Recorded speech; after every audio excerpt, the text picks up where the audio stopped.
Hello everyone. Today's topic is the basic thing that many of you will have confusion, that is the difference between gas and a vapor. So let's break this confusion today.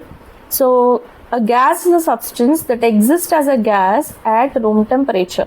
So at normal room temperature, that is 25 degrees centigrade, if a matter exists as gas, then it is called a gas. Now what is vapor?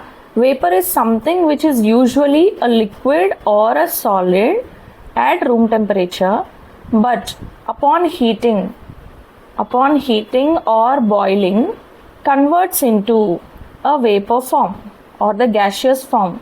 Then you call it as a vapor.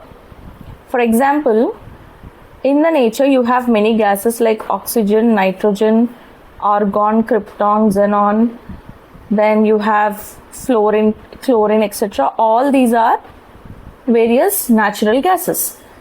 What are vapors? Suppose if you have water, on heating it turns to vapor. That is called vapor, or the name given for this vapor is steam. The other examples could be iodine turning into vapor form, and camphor, which is a soft solid, turning into vapor. So the trick to remember gas versus vapor is, if it is a gas at room temperature, then it is always a gas.